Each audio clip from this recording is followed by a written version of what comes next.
Bismillahirrahmanirrahim. Assalamualaikum warahmatullahi wabarakatuh. Gini ya Bu ya, ini terkait dengan kegiatan program guru penggerak angkatan ke-7. Alhamdulillah saya sudah bisa menyelesaikan pembelajaran modul 1. Namun pada modul 1 ini ada akhir tugas yang berkenaan dengan modul ini, yaitu mengenai pengimbasan materi budaya positif dan diantaranya yaitu keyakinan kelas. Saya menginginkan bahwa keyakinan kelas dipraktekkan di sekolah kita, baik oleh warga sekolah maupun warga kelas. Itu karena dengan adanya keyakinan kelas, insya Allah kita dapat menerapkan hal-hal positif terhadap anak peserta didik kita. Terus untuk selanjutnya, saya ingin mentransfer lagi ilmu yang telah saya dapat. Insya Allah nanti saya akan mengadakan acara diseminasi.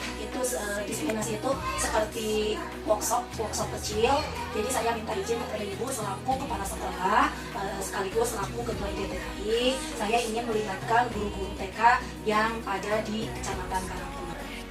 Untuk waktunya insya Allah akan dilaksanakan pada hari Selasa tanggal 31 Januari. Jadi saya mohon izin kepada Ibu selaku kepala sekolah dan selaku ketua IPTKI supaya menginformasikan kepada guru yang lain.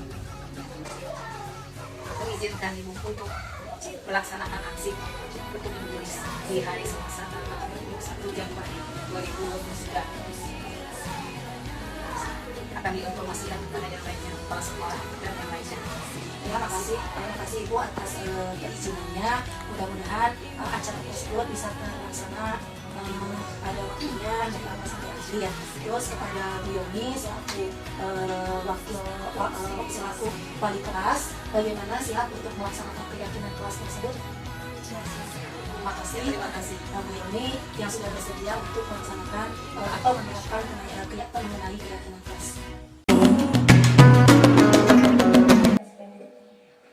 Hadirin sekalian, sampailah kita sekarang pada acara pokok, yaitu diseminasi budaya positif pendidikan guru penggerak angkatan 7 yang akan kami serahkan sepenuhnya kepada Ibu Elis Siti Kodariah SPD sebagai calon guru penggerak angkatan 7 TK 5 Persada Kabupaten Garut. Assalamualaikum warahmatullahi wabarakatuh. Pertama saya ucapkan banyak terima kasih kepada Ibu Hilmi Gandila selaku kepala acara yang telah memberikan kesempatan kepada saya untuk memaparkan materi dari modul 1.4 mengenai budaya positif.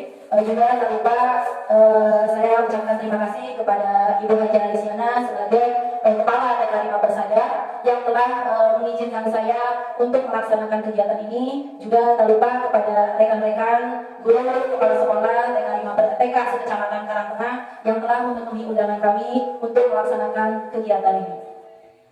Kegiatan ini merupakan kegiatan puncak dari modul 1. Alhamdulillah selama mengikuti guru penggerak kurang lebih 3 bulan, ini merupakan puncak dari kegiatan modul 1, yaitu mendiseminasikan materi apa yang telah saya dapat selama mengikuti calon guru penggerak. Terus Ibu, saya ini bukan akhir dari program calon guru penggerak dari angkatan 7. Ini masih banyak tugas saya sebagai calon guru penggerak, yaitu untuk menyelesaikan modul-modul selanjutnya, modul 2, modul 3, dan modul 4. Nah, ini merupakan akhir dari modul 1. Di sini kakak saya diberi tugas mendiseminasikan tentang materi budaya positif. Ini mengenai materi yang saya akan sampaikan, yaitu konsep utama dari modul budaya positif. Ada beberapa konsep, yaitu yang ke-1, perubahan paradigma belajar. Yang kedua, disiplin positif. Yang ketiga, kebutuhan dasar manusia. Yang keempat, motivasi perilaku manusia. Yang kelima, posisi kontrol restitusi. Yang keenam, keyakinan kelas. Dan yang ketujuh, segitiga restitusi.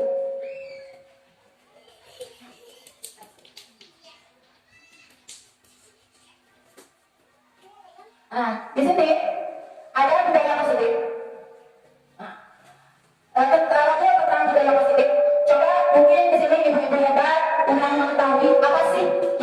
dimaksud dengan budaya positif? Mungkin di sini ada yang tahu apa yang dimaksud dengan budaya positif? Kebiasaan, Ya, kebiasaan yang dapat dilakukan oleh pihak kampung misalkan dengan kegiatan yang Ya, apa? yang namanya kan yang baik-baik. yang baik. Ya, mungkin ada tambahan lagi dari yang lain. Apa yang dimaksud dengan budaya positif? Ya, Bu. Kebudayaan yang mempunyai nilai. Kebudayaan yang kebiasaan yang mempunyai nilai. Nah, apa ada lagi mengenai budaya positif? Nah, tadi apa yang diutarakan oleh Ibu Ida sama Bu Jul itu hampir mendekati. Nah, budaya positif itu yaitu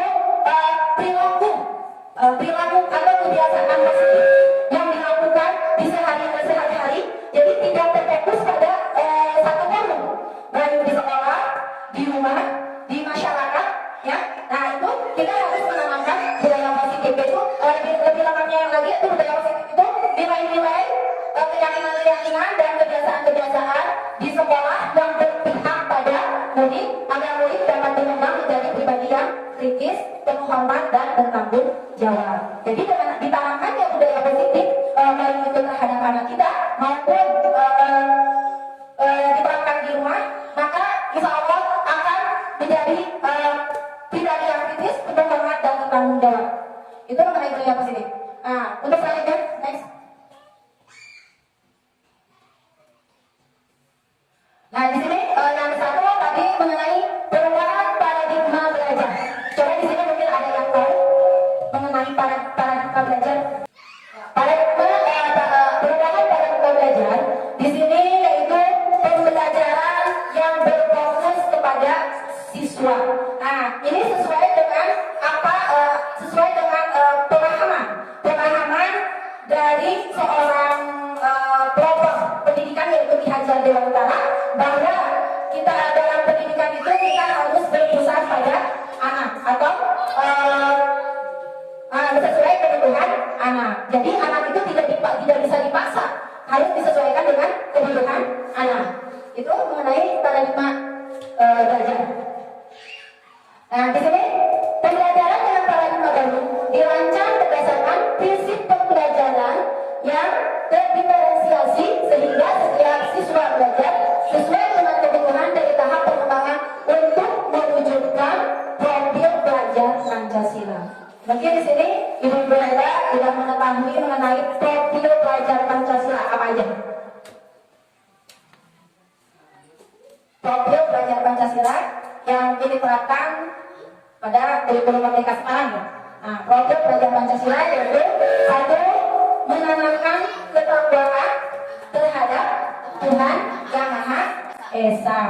Terus yang selanjutnya yaitu mandiri. Nah, jadi dengan belajar profil Pancasila maka Kita menciptakan anak itu, kita mewujudkan anak supaya memiliki ketakwaan terhadap yang satu, ketakwaan terhadap Tuhan Yang Maha Esa. Terus yang kedua yaitu mandiri. Terus selanjutnya bernalar. Kalau mandiri itu udah pasti ya Bu ya. Mandiri kita mendidik anak itu supaya anak itu terbiasa mandiri. Kalau anak sudah mandiri pasti nantinya akan timbul bernalar kritis. Bernalar kritis itu gimana? Anak yang cerdas, aktif dalam bertanya, bisa memecahkan permasalahan ya. Terus di sini ada lagi tuh. Kalau udah mandiri pasti bernalar kritis dan pasti anak itu akan kreatif dalam melaksanakan kegiatan, bisa menciptakan hal-hal yang baru. nah, di sini ada disiplin positif. Apa sih yang dimaksud dengan disiplin positif? Disiplin positif merupakan pendekatan mendidik anak untuk melakukan kontrol diri dan pembentukan kepercayaan diri. Disiplin berbeda dengan sama sekali dengan hukuman. Jadi disiplin sama hukuman itu sangat berbeda, tidak sama ya. Kalau hukuman itu mengakibatkan nanti anak jadi trauma, jadi ada rasa takut gitu ya. Kalau disiplin mendisiplinkan anak supaya anak tahu aturan, tahu aturan atau tahu apa yang harus dilakukan oleh anak tersebut. Nah, di sini ada 5 kebutuhan dasar manusia. 5 dasar kebutuhan manusia yaitu segala sesuatu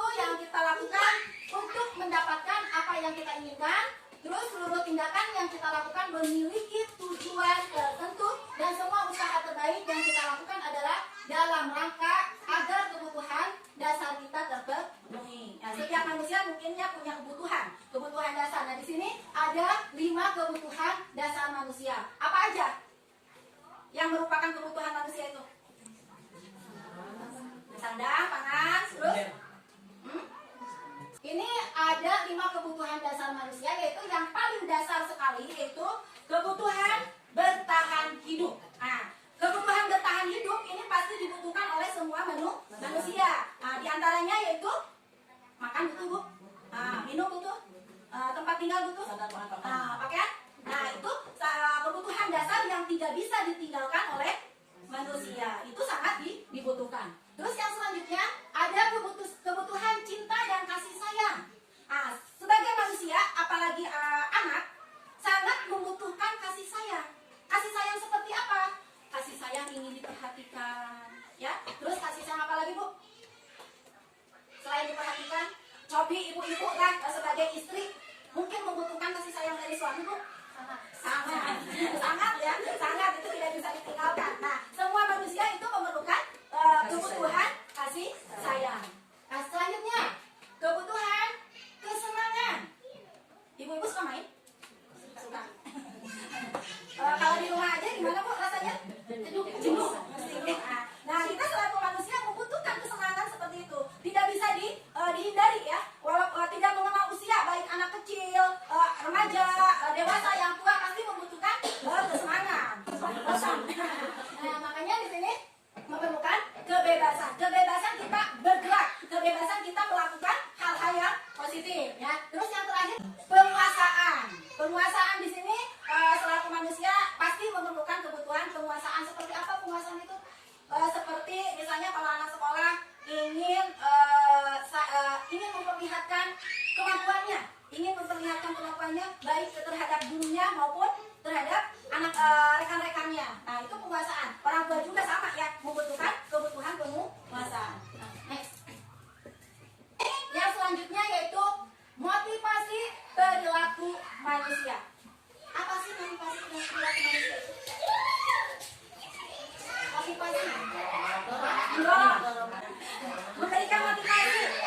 Nah, motivasi perilaku manusia ini yaitu teori yang mengulas mengenai motivasi serta mengelompokkannya menjadi beberapa bentuk dari kurun waktu ke waktu. Nah, motivasi perilaku manusia ini dibagi menjadi tiga bagian. Yang ke satu, nah di sini ada motivasi untuk menghindari ketidaknyamanan atau hukuman. Di sini contohnya seperti murid melakukan disiplin karena ada rasa takut dihukum atau rasa takut misalnya dimarahin. Nah, ini merupakan motivasi eksternal. Itu perilaku manusia yaitu untuk mendapatkan imbalan atau penghargaan dari orang lain. Nah, di sini murid atau anak melakukan disiplin karena ia ingin mendapatkan imbalan. Nah, ini juga kurang tepat.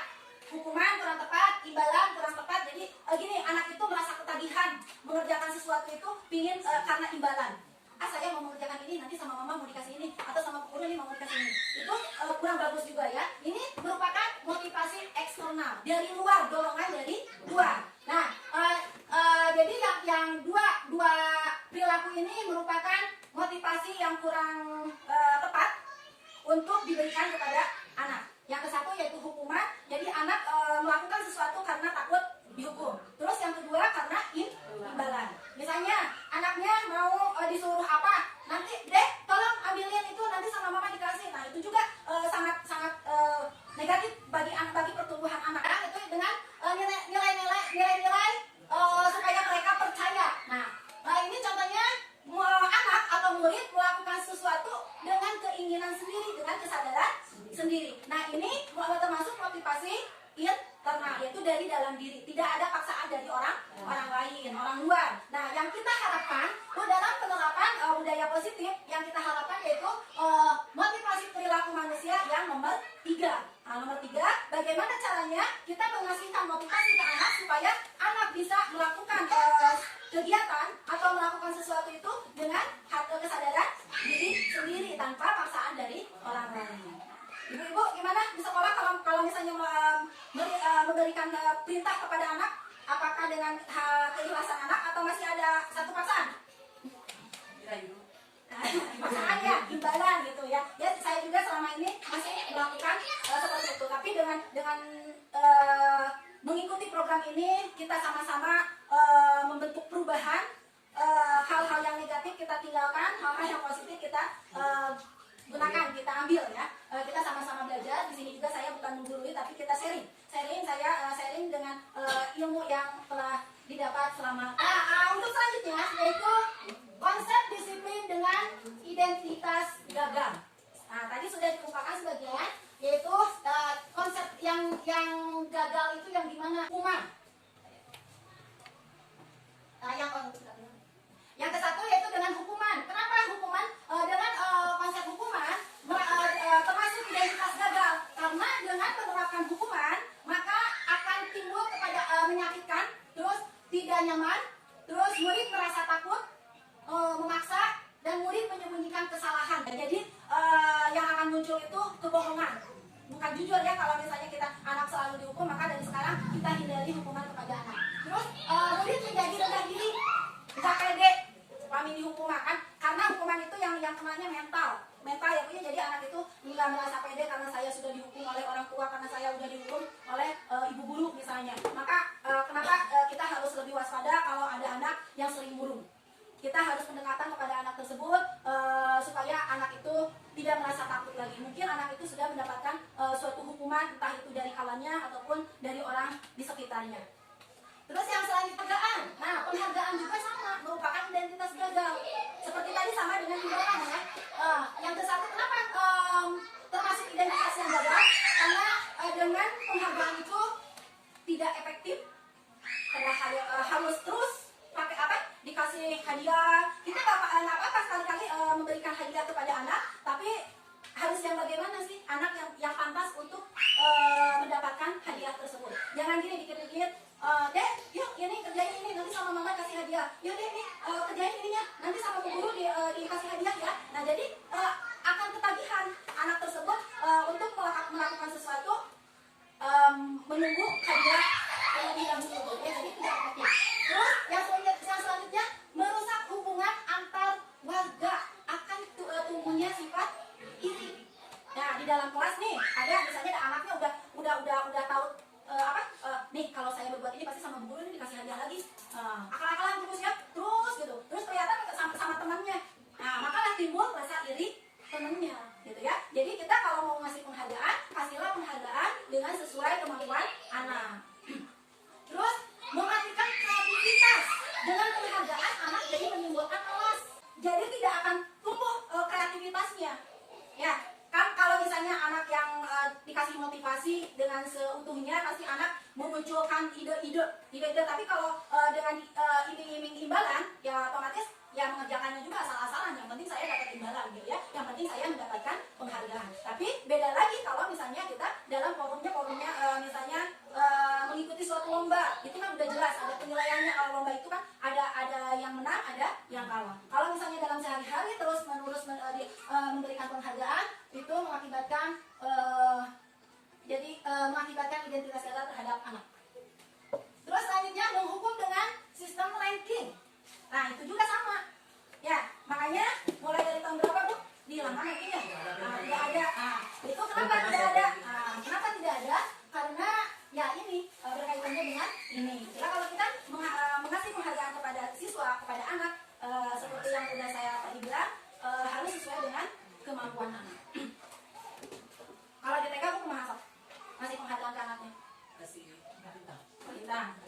Untuk memotivasi yang lain misalnya, bisa dilihat dari nilai perkembangan Bu. Oh anak ini nih munculnya dari perkembangan kognitif.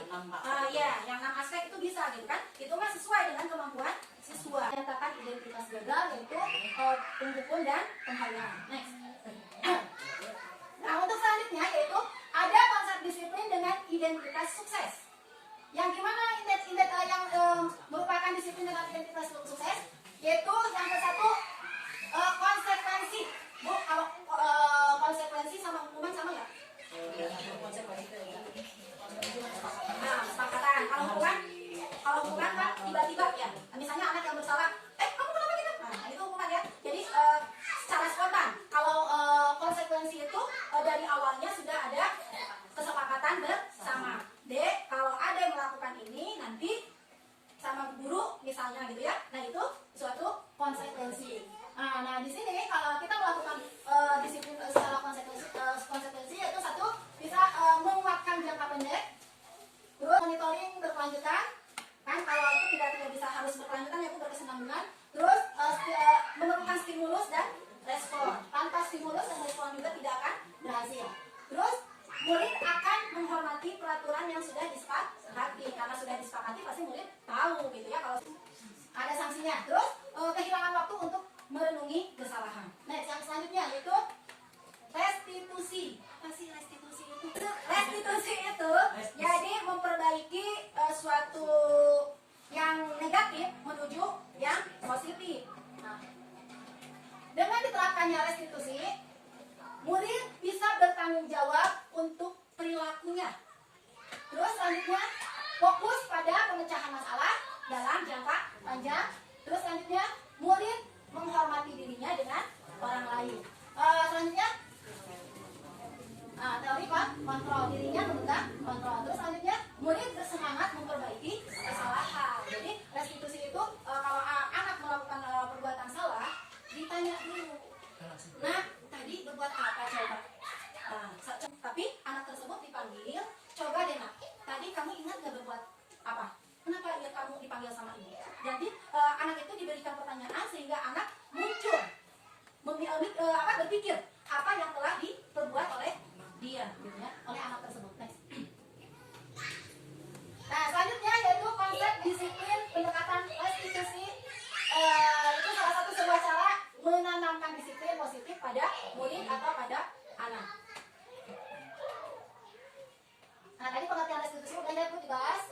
Ini menciptakan kondisi bagi murid untuk memperbaiki kesalahan sehingga bisa kembali kepada kelompok mereka dengan karakter yang lebih kuat. Jadi yang tadinya karakternya belum tepat, dengan direstitusi oleh kita, anak bisa berubah menjadi positif.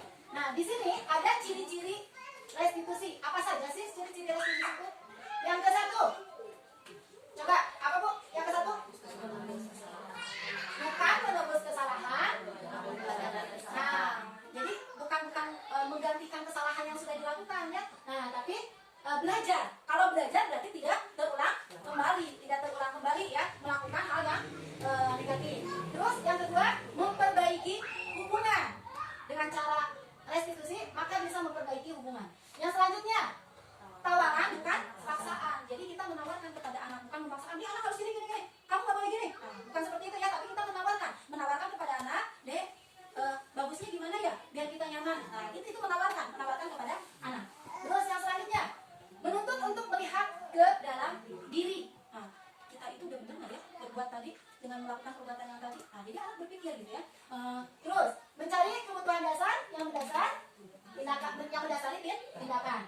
Selanjutnya menguatkan dan fokus pada solusi. Jadi fokus mencari solusi, bukan mencari kesalahan. Itu sebuah restitusi ya.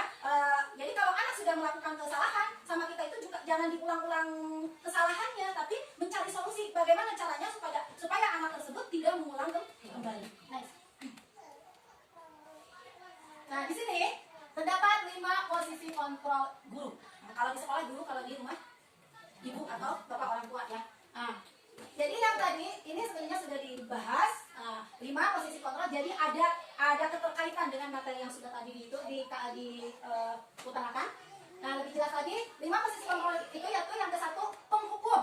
Penghukum itu seorang penghukum bisa menggunakan fisik maupun verbal. Yang kedua, membuat orang merasa bersalah. Pada posisi ini biasanya seorang guru atau orang tua akan bersuara lebih lembut. Yang ketiga, itu posisi sebagai teman. Posisi sebagai teman di mana guru atau orang tua akan tetap berupaya mengontrol murid atau anak melalui persuasi. Terus yang keempat yaitu monitor atau memantau. Di sini guru atau orang tua mengawasi atau memantau apa yang dilakukan oleh siswa atau anak tersebut. Dan yang terakhir yaitu manajer. Manajer itu yaitu berbuat sesuatu murid. Nah, jadi ada kesepakatan gitu. Nah, ini yang harus diterapkan oleh kita yaitu posisi manajer. Next. Nah, ini ada salah satu contoh penerapan 5 posisi kontrol guru atau orang tua.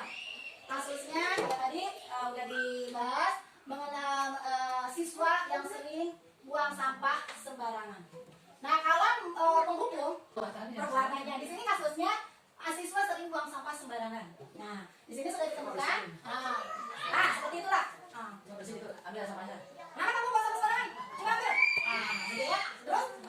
Terus menghukum anak karena kamu sudah buang sampah sembarangan, maka kamu beresin semuanya, sapu atau berkeliling. Nah itu suatu hukum. Kalau anak sudah diberi hukuman, apa yang dirasakan oleh anak? Sedih, malu, karena saya sudah dihukum oleh bu guru. Saya atau ya terus yang nakal misalnya saya suruh berdiri di depan kelas. Tidak. Ya itu satu hukuman ya Bu ya. Kita mulai dari sekarang kita mulai belajar, perbaiki supaya kita tidak terlalu sering memberikan hukuman kepada anak. Kita cari solusi bagaimana supaya anak bisa lebih senang lagi menerima arahan dari kita. Nah, terus selanjutnya membuat orang merasa bersalah. Kemana? Gimana Bu? Kamu itu gimana sih? Udah berkali-kali Ibu katain kalau buang sampah itu di tempat sampah. Nah, itu jadi ke anaknya kalau emang udah bersalah, ya, terus dikatain sama bu gurunya, terus di hadapan orang lain lagi dikatainnya. Nah, itu lebih kurang tepat lagi. Kurang tepat ya Bu ya? Kurang tepat untuk membuat orang merasa bersalah. Ya mungkin karena ketidaktahuan ya. Kita kan sekarang makin salah. Sekarang juga masih banyak Bu yang menerapkan seperti itu. Kamu ini mau dengar guru polisi gimana nih, harus benar kata ibu guru gini. Nah itu juga sama, itu harus dihindari ya, karena itu akan menyakitkan bagi anak ya. Terus kalau sebagai teman, ini gini, gimana kita kalau sama temen ayah manja-manjaan gitu ya. Ayo dong, udah sayang, ini kegiatan ini aja, nanti sama ibu apa gitu ya. Ada manja-manja dikit gitu. Sayang selalu. Sekali aja gitu ya. Saya mah tidak ada kata. Ini juga sangat tidak disarankan karena mengakibatkan tidak baik kepada anak. Terus kalau menurut kalau di posisi kontrol atau pemantau, nah kata-kata yang diucapkan itu kamu sudah melanggar peraturan sekolah. Terus kamu tahu konsekuensinya? Nah, lantas ada yang ini nih. Kamu udah salah tuh sama temennya, udah pukul, ayo minta maaf. Langsung kayak minta maaf. Nah itu juga sangat tidak disarankan. Harusnya ditanya dulu apa yang dulu permasalahannya, apa yang terjadi, terus kita mengasih solusi. Ya, bukan udah tahu anak berkelahi, ujung-ujung suruh salaman, ya. Apa lu tapi kasih solusi. Nah untuk oposisi manajer, nah ini yang harus diterapkan oleh para pendidik, oleh para orang tua. Jadi ketika anak berbuat salah, anak itu dirangkul dulu. Tadi kan udah ya, udah dirangkul dulu, disuruh duduk, jangan ini pas langsung spontan gitu. Kayak itu kan karena hukuman. Tapi kalau posisi manajer, jadi anak dirangkul, terus anaknya supaya tenang, jangan langsung, terus dikasih pertanyaan. Kalau di rumah misalnya gini, Dek, coba ingat-ingat, kenapa sih Dede dipanggil sama mama? Kalau di sekolah, Dek, coba ingat-ingat, tadi kamu berbuat apa? Ya, kenapa sih bu guru panggil kamu? Nah, anak berpikir, apa ya Bu ya? Kayaknya aku lupa lagi deh, coba deh ingat-ingat. Tadi waktu di luar, misalnya ini kan sampah ya, kamu tadi makan apa? Oh iya Bu, aku tadi makan coklat. Coklat ada sampahnya nggak deh? Ada. Sampahnya dibuang kemana? Oh iya, tadi sama saya bungkus coklatnya dibuang sembarangan. Oh itu kesalahan saya ya Bu ya. Nah jadi anak menyadari bahwa anak tersebut sudah melakukan kesalahan. Ya, jadi diajak komunikasi dulu. Kalau sampah seharusnya dibuang kemana deh? Ke tempat sampah Bu. Nah gitu, jadi anak melakukan itu dengan kesadaran diri tanpa paksaan orang tua. Ya walaupun kita berbicara gampang gitu ya pelaksanaannya, tapi kita berusaha semaksimal mungkin untuk menerapkan posisi manajer di rumah maupun di sekolah. Ya. Jadi kita belajar baik-baik, ngomong baik-baik terhadap anak supaya mental anak tetap terjaga, kecerdasan anak juga tetap terjaga. Next. Nah, orang tebak-tebakan, cenain nama. Posisi kontrol apakah aku? Saya kecewa sekali sih dengan kamu. Posisi kontrol kamu? Emosi. Ada posisi emosi? Tadi posisi kontrol kamu ya? Pemukul, teman. Nah, yang lima. Ini kata-kata ini. Saya kecewa sekali dengan sikap kamu. Bukan. Bukan orang merasa bersalah. Saya kecewa. Saya kecewa sekali dengan sikap kamu. Jadi mengungkapkan kekecewaan kepada orang lain sehingga orang lain merasa bersalah.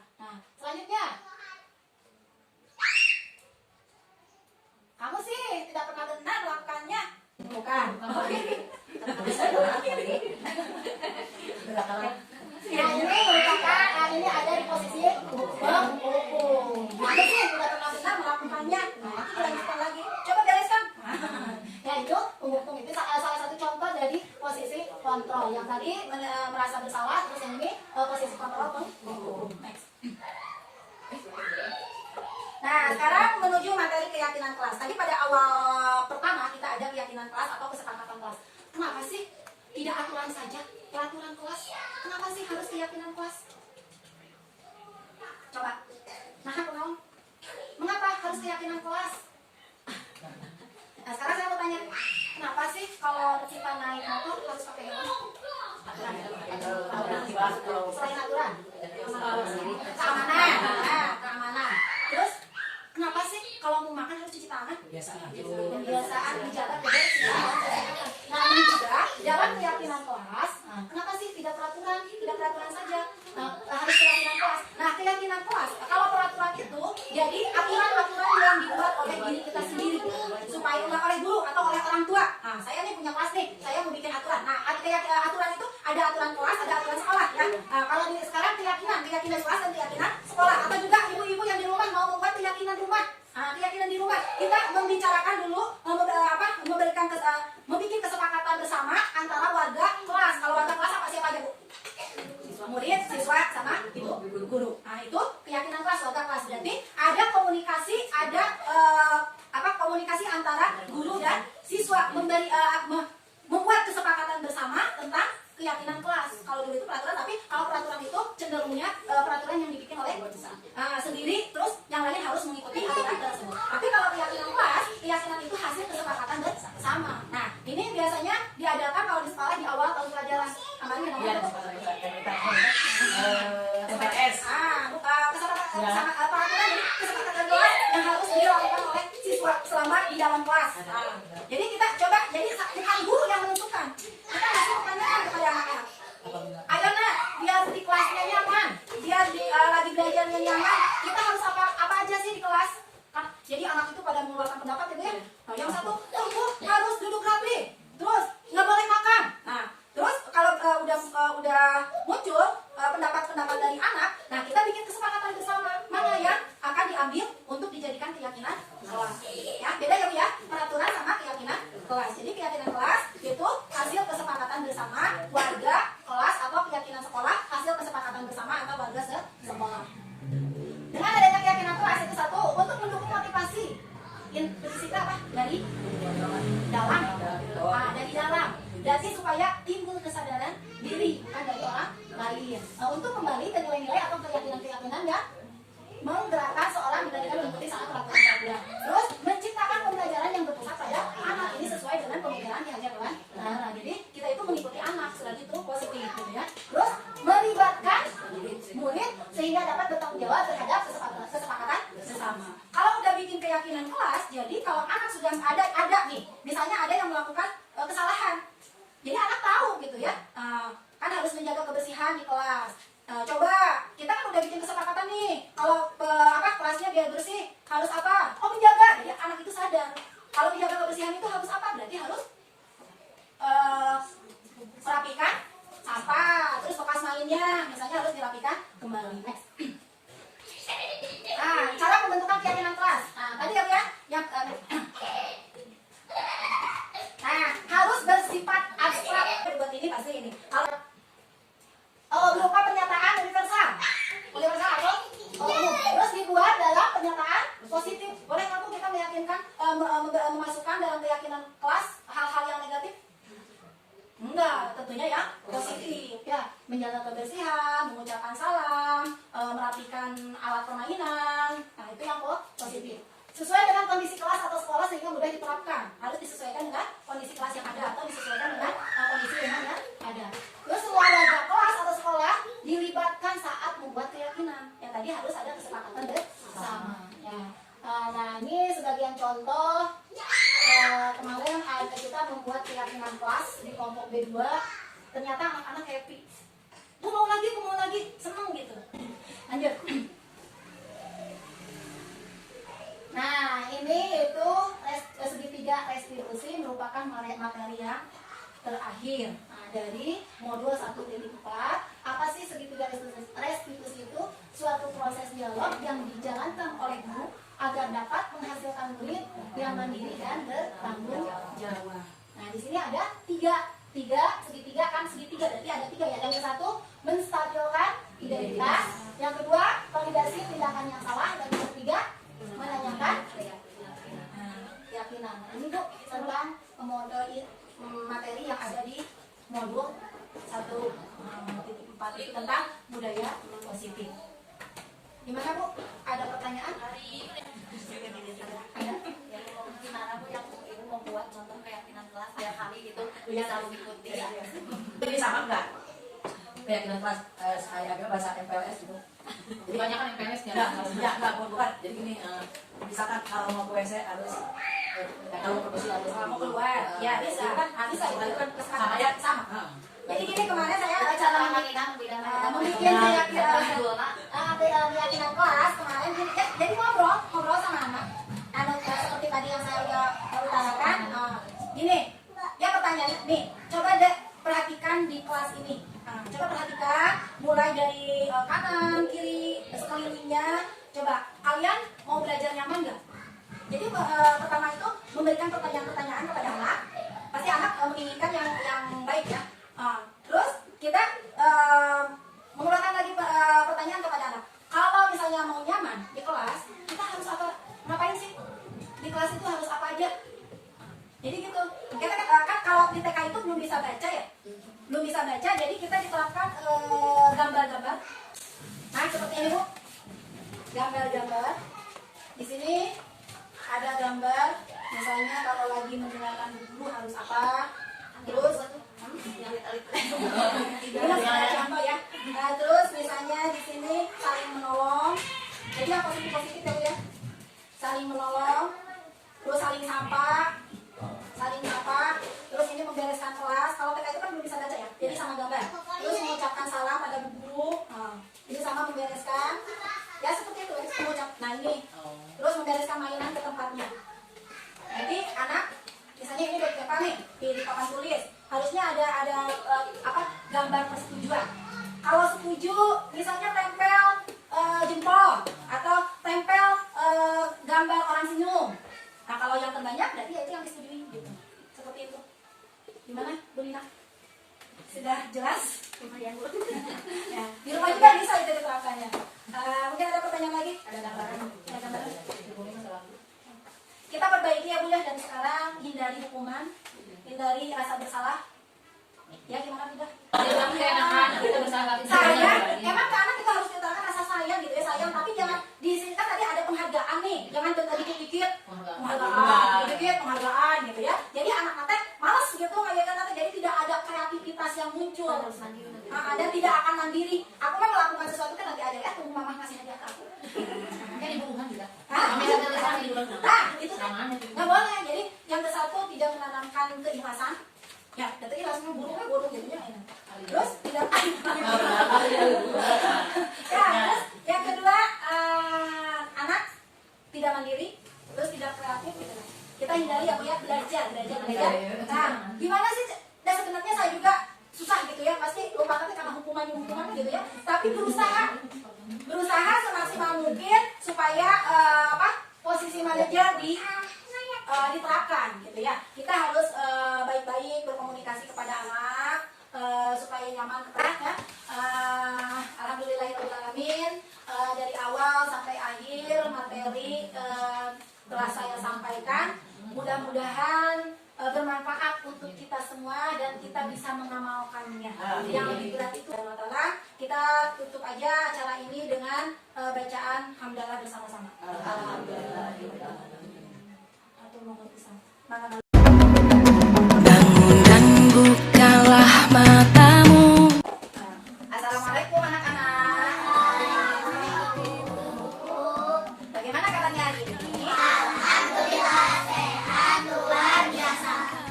Hari ini kita belajar sama Ibu ya. Nah, sebelum belajar, dengar nih, kita akan belajar mengenai keyakinan kelas. Apa sih keyakinan kelas itu? Nah, keyakinan kelas yaitu pelaturan yang disepakati bersama. Nih, kalau misalnya kita mau belajar, biar belajar yang nyaman, kita harus apa? Maka pintar berdoa, terus apa lagi berdoa? Berdoa sebelum belajar. Apalagi biar belajar kita nyaman. Coba, selain berdoa apa lagi ya? Berbaris, pintar. Terus apa lagi? Maka menghafal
kalau ibu